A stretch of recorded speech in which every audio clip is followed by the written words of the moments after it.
السلام علیکم ورحمۃ اللہ وبرکاتہ۔ الحمد للہ وکفیٰ وسلام علی عبادہ الذین اصطفیٰ، اما بعد فاعوذ باللہ من الشیطان الرجیم من ہمزہ ونفخہ ونفثہ وما امروا الا لیعبدوا اللہ مخلصین لہ الدین۔ معزز حاضرین، یہ اللہ کے کرم سے آج کی ہماری دوسری نشست ہے۔ پہلی نشست میں علم نافع سے متعلق اور اس علم نافع کی فضیلت کیا ہے اس سے متعلق آپ کے سامنے باتیں رکھی گئی تھی۔ ویسے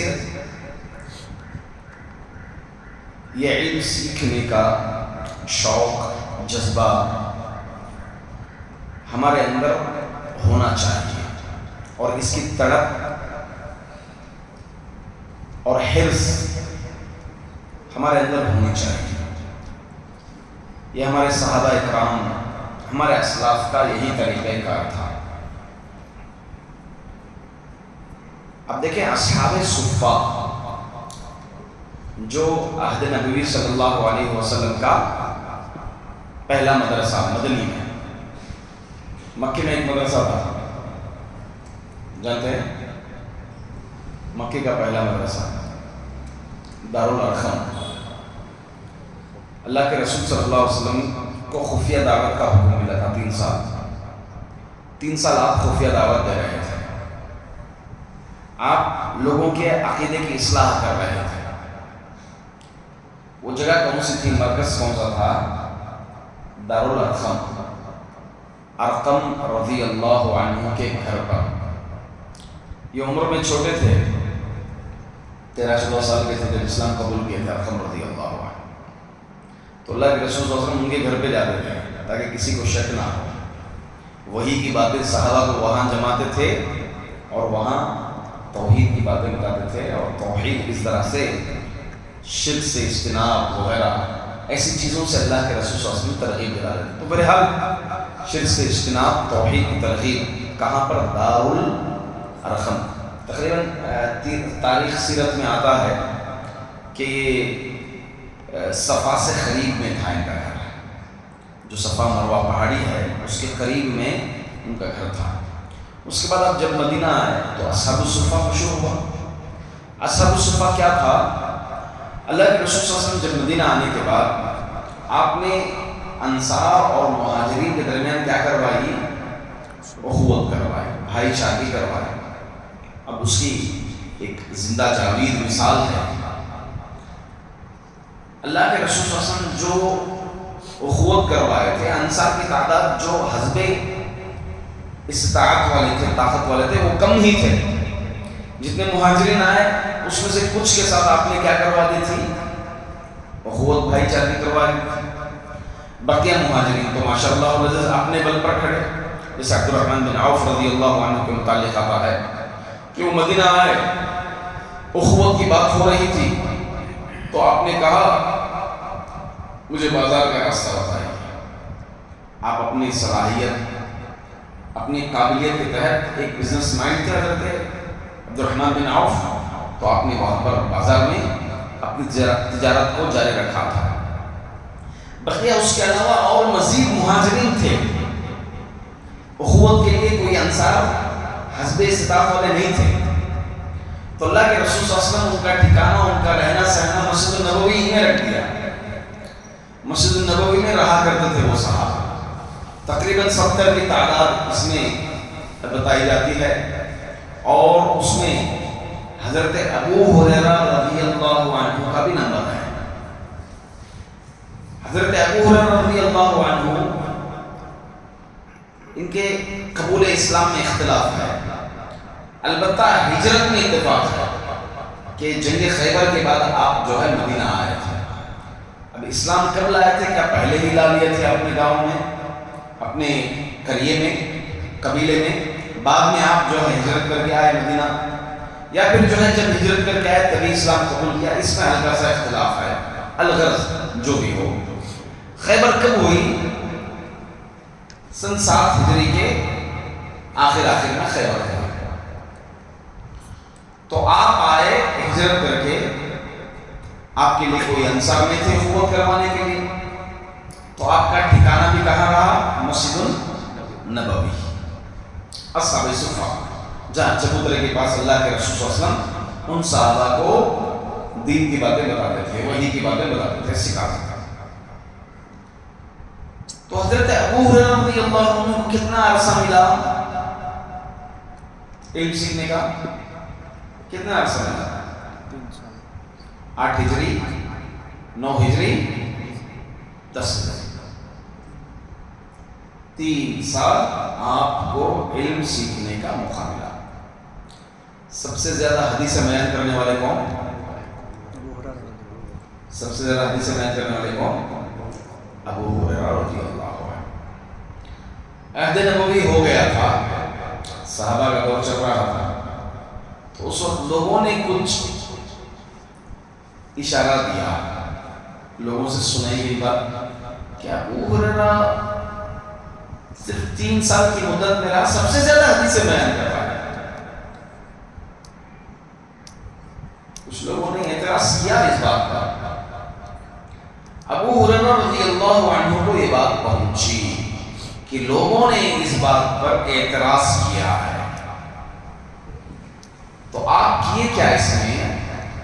آپ ایک طویل حدیث ہے اس میں جواب دیا۔ ایک تو ان الذین یکتمون العلم، وہ لوگ جو علم کو چھپاتے ہیں ان کے لیے اللہ رب العزت ایک وعید سنائی، اس میں کہا کہ اگر یہ آیت مجھ سے نہیں گزرتی تو میں ایک حدیث بھی بیان نہیں کرتا، اس آیت کے ڈر سے کہ علم کو چھپانے والا نہ ہو جاؤں میں حدیثیں بیان کر رہا ہوں۔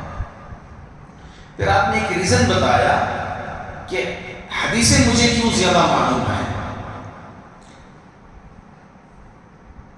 ان اخوتی من المہاجرین کان یشغلهم التجارہ فی الاسواق، میرے مہاجر بھائیوں کو بزنس نے، تجارت نے بازار میں مصروف رکھا تھا، اور میرے انصاری بھائیوں کو زراعت میں مصروف رکھا تھا۔ یہ تو وَكُنْتُ أَلْزَمُ رَسُولَ اللَّهِ صلی اللہ علیہ وسلم، میں رسول اللہ صلی اللہ علیہ وسلم کے ساتھ چمٹا رہتا تھا، اٹھے بیٹھے آپ کے ساتھ جا رہے ہیں، حدیثیں لے رہے ہیں، علم سیکھتے جا رہے ہیں، علم سیکھتے جا رہے ہیں، سیکھتے جا رہے ہیں، اور میں بس جو میسر ہوتا کھا لیتا، کوئی کا خاص کام نہیں تھا، میرا کام کاج کچھ نہیں کرتا، کچھ آ گیا تو کھا لیتا تھا۔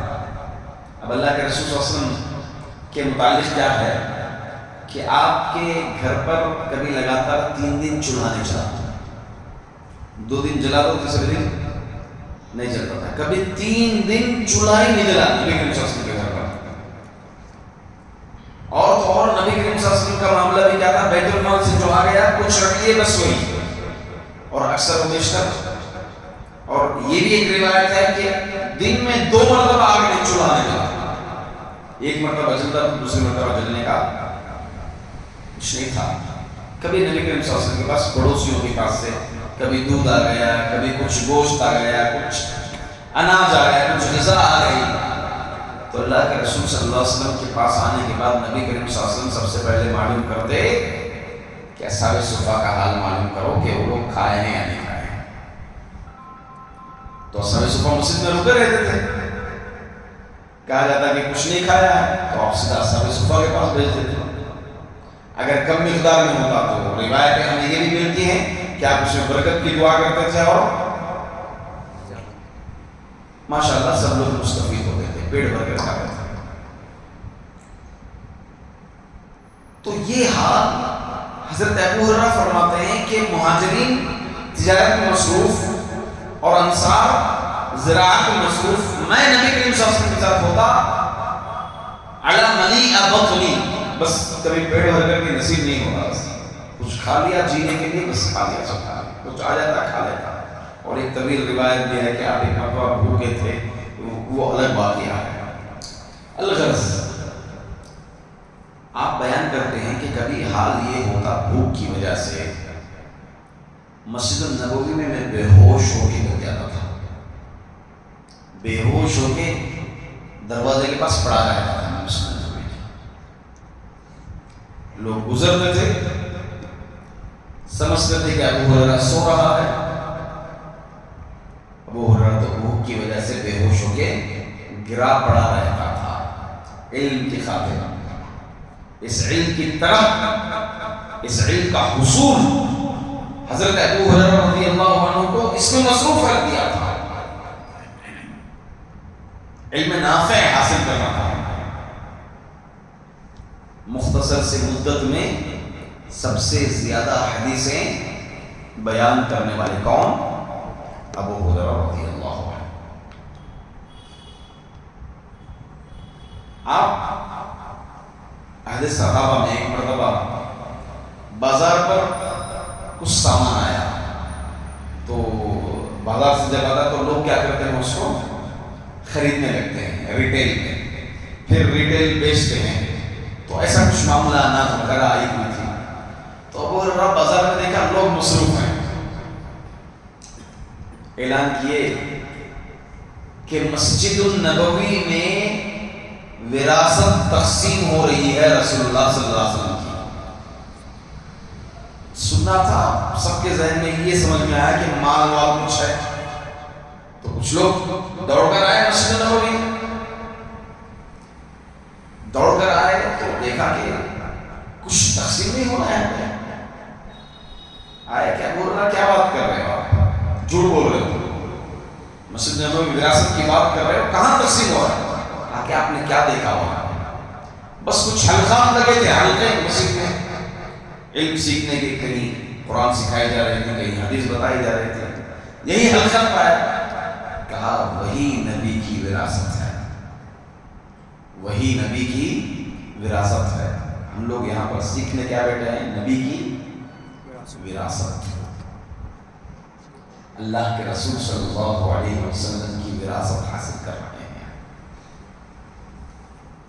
آپ کا میراث لینے کے لیے ہم یہاں پر بیٹھے ہوئے ہیں. حضرت عمر رضی اللہ عنہ باری مقرر کر لیے تھے ایک انصاری صحابی کے ساتھ کہ ایک دن تم آئیں گے علم سیکھنے کے لیے، میں کام کاج کے لیے جاؤں گا اور 2 دن کی تیاری میں کر کے لا کے گھر پہ رکھ دوں گا. 2 دن جو اناج میسر ہے گھر کے لیے اس کی تیاری کر کے محنت پڑھ کے میں آ جاؤں گا. شام میں جب میں آؤں گا تو آپ نے جو کچھ سیکھا ہے نبی کے ساتھ سے وہ مجھے دو گے، میں اس کو لوں گا.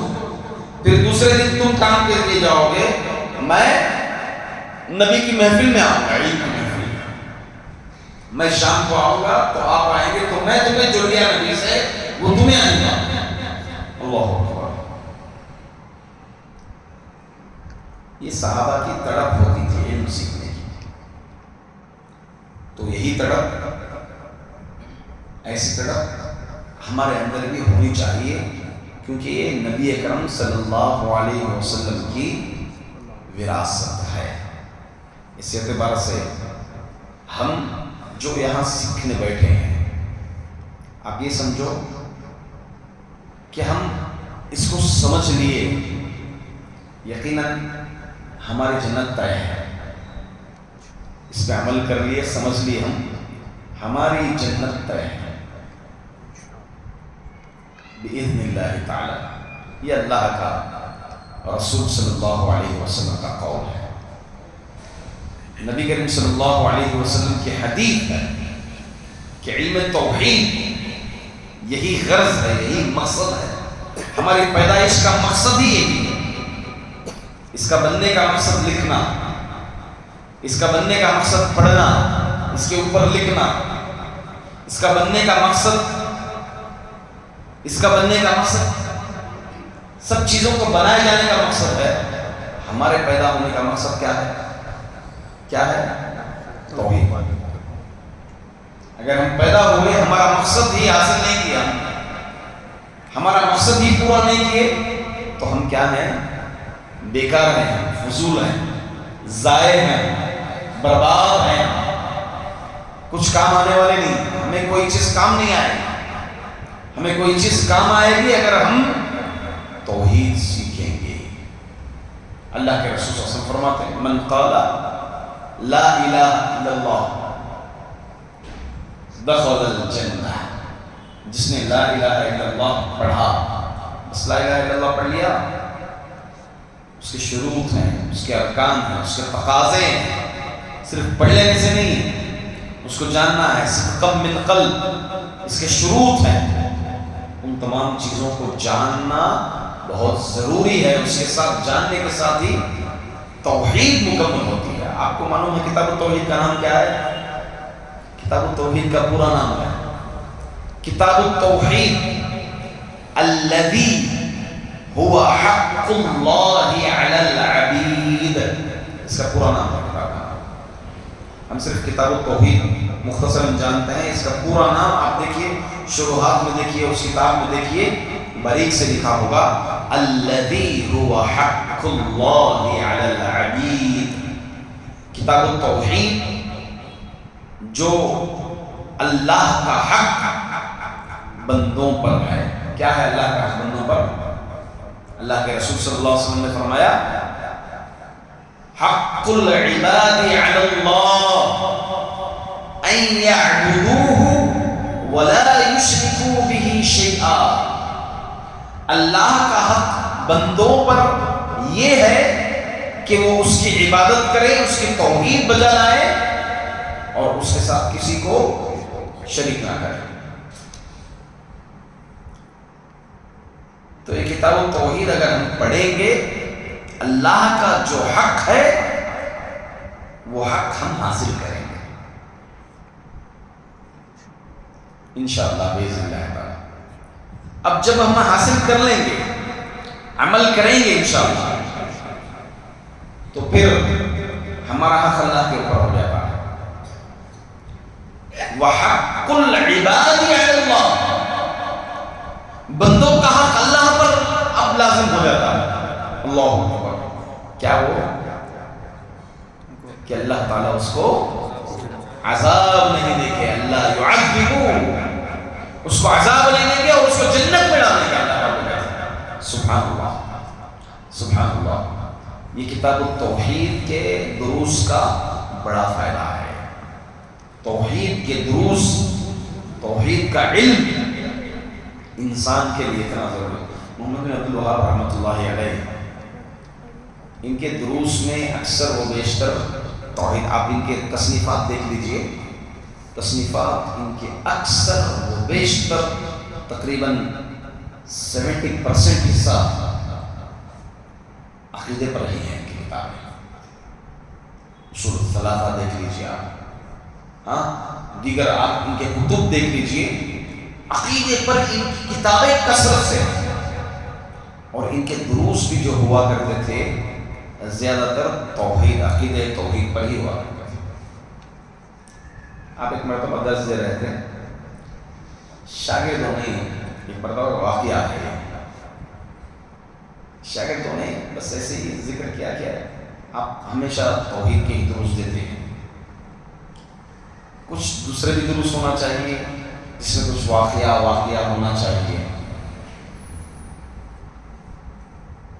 تاکہ دلچسپی ہماری مزید بڑھے. کہا کہ ایسی بات ہے انشاءاللہ کل پھر ملیں گے. ہم درس میں بیٹھنے کے بعد آپ ایک واقعہ سنا رہے تھے، ایسے ہی واقعہ سنا رہے تھے. واقعی کافی دلچسپی بن رہی تھی لوگوں کی، اور اس کے آخر میں آپ نے جو بات لائی اس واقعے کے آخر میں وہ یہ تھی کہ ایک بیٹے نے اپنی ماں کے ساتھ بدکاری کی. ایک بیٹے نے اپنی ماں کے ساتھ بدکاری کی. یہ سنا تھا شاگردوں نے، یہ کہا کہ کیسا لڑکا ہے. ایک گھنگھناہٹ ظاہر سی بات ہے دل میں آتی ہے سننے کے بعد، گھنگھناہٹ. تو آپس میں گھنگھناہٹ محسوس کرنے لگے. کہا کہ کیسا آپ کو کیسے محسوس ہو رہا؟ کتنا عجیب لڑکا ہے جو اپنی ماں کے ساتھ بدکاری کی. دل سے گھن آتی ہے، نفرت آتی ہے نا. اب ہمیں خود سننے کے بعد ہو گیا. کہا کہ آپ نے آخر میں پھر کہا یہ اگر عمل ہو جائے تو اس سے اتنا خطرناک نہیں، اس سے خطرناک اگر کوئی اللہ کے ساتھ شرک کرتا ہے یا وہ خطرناک ہے۔ سبحان اللہ، اسی لیے کتاب التوحید کا درس دیتا ہوں۔ اللہ اکبر، اگر کوئی شرک کرتا ہے تو یہ اس سے خطرناک ہے، کیونکہ اگر بہت بڑا گناہ ہے، نعوذ باللہ من ذالک، ماں کے ساتھ بدکاری، کسی اور کے ساتھ بھی بدکاری جو ہے زنا شریعت کی نظر میں بہت بڑا گناہ ہے۔ مگر اگر کوئی انسان ایگزامپل کوئی ماں کے ساتھ بدکاری کر کے یا دیگر زنا کر کے انتقال ہو جاتا ہے، توحید پر تھا، وہ جنت تو جائے گا بعد میں؟ جائے گا نہیں جائے گا؟ چور چوری کر کے مر جاتا ہے مومن توحید پرست، مرنے کے بعد آخر میں جنت جائے گا نہیں جائے گا؟ جائے گا نہیں جائے گا؟ توحید پرست ہے یقیناً جائے گا۔ ہاں، اللہ کے رسول صلی اللہ علیہ وسلم کیا فرماتے ہیں؟ حین یسرق وہو مؤمن حین یزنی وہو مؤمن، کہ آدمی جب چوری کرتا ہے تو وہ مومن نہیں ہوتا ہے، جب زنا کرتا ہے تو وہ حالت ایمان میں نہیں رہتا ہے۔ اس وقت آدمی کوئی بھی گناہ کرے، توحید پر قائم رہا، توحید پر مرا، گناہ کیا تو جنت جائے گا نہیں جائے گا؟ یقیناً وہ جنت جائے گا۔ دلیل، ان اللہ لا یغفر ان یشرک بہ ویغفر ما دون ذلک لمن یشاء، اللہ شرک کو ہرگز معاف نہیں کرتا۔ شرک کے علاوہ اگر کوئی گناہ ہو، اللہ چاہے تو معاف فرما دے، اللہ چاہے تو معاف فرما دے۔ شرک کے علاوہ گناہ ہو، اب اللہ رب العزت گرچہ اس کے گناہ ہو، وہ سزا بھگتنے کے بعد تو یقین کہاں جائے گا؟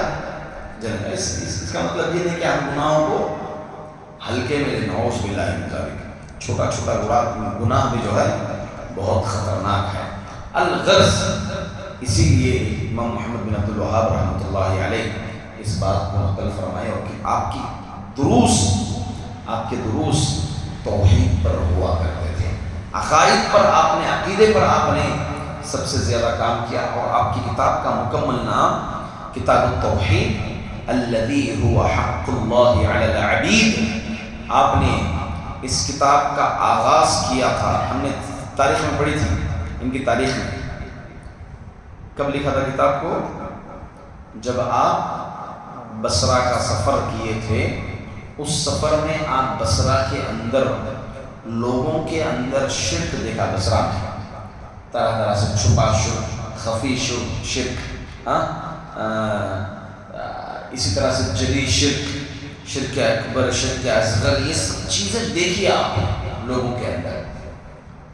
کے اندر جب دیکھا آپ نے، تو اس کتاب کا آغاز کیا، اس کتاب کو لکھنا آپ نے شروع کیا سن 1206 ہجری میں آپ نے اس کی تالیف شروع کی، یہاں تک کہ آپ نے ختم کیا تو کب ختم کیا؟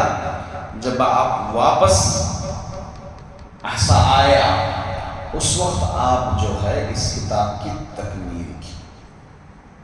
تقریباً کتنے ابواب ہیں اس کتاب میں؟ 66 ابواب ہیں، 66۔ آپ کتاب صحیح بخاری پڑھیں گے تو صحیح بخاری میں بھی کتاب التوحید ہے، کتاب الصلاۃ، کتاب الصوم، کتاب الزکوٰۃ، کتاب الحج، کتاب التفسیر، اس طرح سے بٹی ہوئی ہے۔ کتاب التوحید بھی آپ نے اپنی بخاری کتاب کے اندر بڑا حصہ آپ نے بنایا کتاب التوحید کا، آپ نے اس میں 58 ابواب ذکر کیے ہیں۔ کون؟ امام بخاری رحمۃ اللہ علیہ اور امام محمد بن عبد الوہاب رحمۃ اللہ علیہ تقریباً 66 ابواب انہوں نے اپنی کتاب کے اندر نقل فرمایا ہے، اور پہلا باب من حقق التوحید، اس سے آغاز کیا، اور آخری باب شرک سے تنفیر آپ نے اس میں دلوائی 66 بابوں کے اندر۔ تقریباً آپ کی کتاب کا منہج امام بخاری رحمۃ اللہ علیہ کا منہج ہے کہ آپ نے کتاب میں کیا نقل کیا؟ سب سے پہلے ایک باب باندھ کر کے قرآن کریم کی آیت کو نقل کیا، اگر کوئی آیت اس سے استدلال ہوتی ہے، پھر آپ نے حدیث کو نقل کیا، آیت نہ ہوتی تو آیت نہ ہوتی تو حدیث نہ ہوتی تو علماء کے اقوال، صحابہ کے اقوال، اسی طرح تابعین کے اقوال کو آپ نے نقل فرمایا ہے، جو ان آیت کی یا حدیث کی تفسیر ہو، شرح ہو۔ بسا کچھ مقامات پر آپ نے اقوال سلف کو نقل فرما کر کے قرآن اور حدیث کو بعد میں آپ نے ذکر کیا ہے، جو کہ آیات اور حدیثوں سے وہ قول اس کی تفسیر ہوتی ہے، تو اس لیے آپ نے شروعات میں ان اقوال کو ذکر کیا ہے کچھ مقامات پر، پھر جو ہے آپ نے قرآن کی آیت اور حدیث کو ذکر کیا ہے۔ اسی طرح یہ کتاب جو ہے دعوت کے ناحیے سے کسی کو دعوت پہنچانی ہے دین کی، تو اس اعتبار سے بھی کافی مفید کتاب ہے، کیونکہ انسانوں کے اندر عموماً اگر آپ کسی بھی انسانوں کو پرکھ لیں، آپ ربوبیت کو فوری طور پر ایکسپٹ کر لیتے ہیں، الوہیت کے بعد میں ہی شرک کرتے ہیں لوگ اکثر۔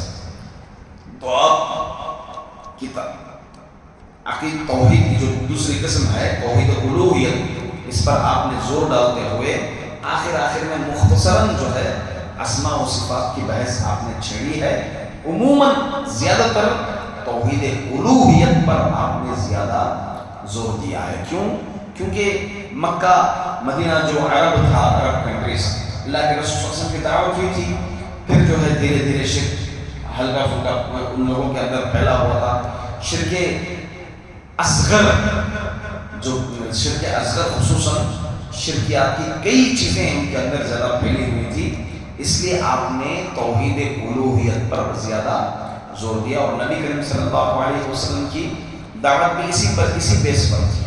کس بیس پر تھی؟ توحید الوہیت کی بیس پر تھی۔ اس اعتبار سے بھی یہ کتاب کیا ہے؟ کافی اہمیت کا حامل ہے۔ اسی طرح شرک کی جو صورتیں ہیں، ان تمام صورتوں کو آپ نے نقل فرمایا ہے۔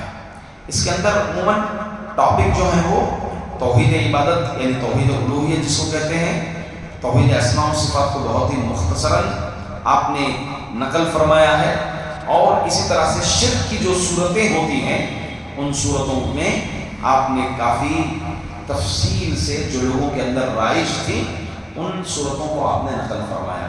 اب یہ کتاب اگر آپ دیکھیں گے تو ایک عالمی لیول کی کتاب ہے، ورلڈ لیول کی کتاب ہے، کیونکہ آپ کے اسفار جو عالم میں ہوتے تھے ان اسفار کے تحت کئی چیزوں کو آپ نے سامنے رکھ کر کے کیا نقل فرمایا۔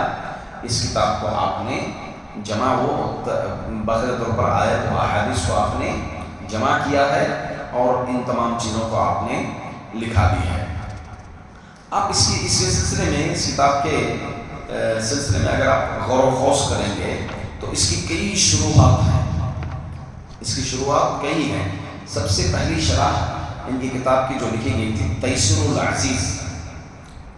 العزیز الحمید فی شرح کتاب التوحید، اس نے لکھا، آپ کے پوتے نے لکھا اس کو، شیخ سلیمان بن عبداللہ، آپ کے پوتے تھے، انہوں نے تقریباً 1233 ہجری 1233 ہجری میں سب سے پہلے اس کی شرح لکھی۔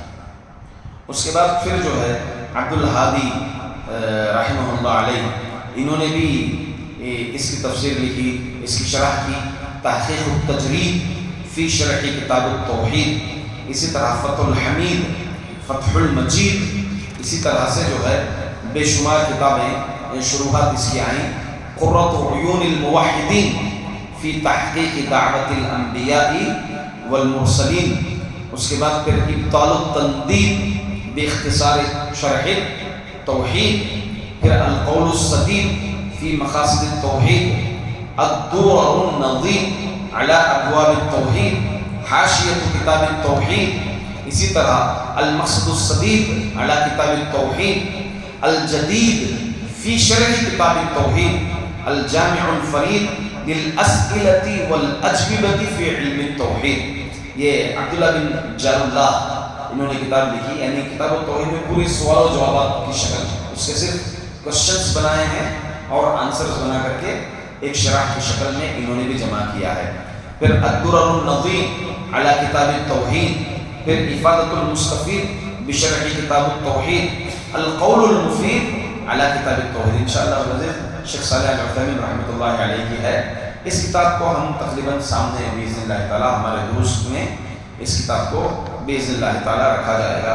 اس طرح سے تقریباً التمہید فی شرح کتاب التوحید سب سے آخر میں لکھی جانے والی کتاب ہے یہ۔ اب یہ 20 شروحات میں سے کچھ شروحات کو جو ہے دوبارہ اس میں تجدید کر کے نقل فرمایا گیا، تقریباً 17 سے 16 شروحات کتاب التوحید کی ہیں۔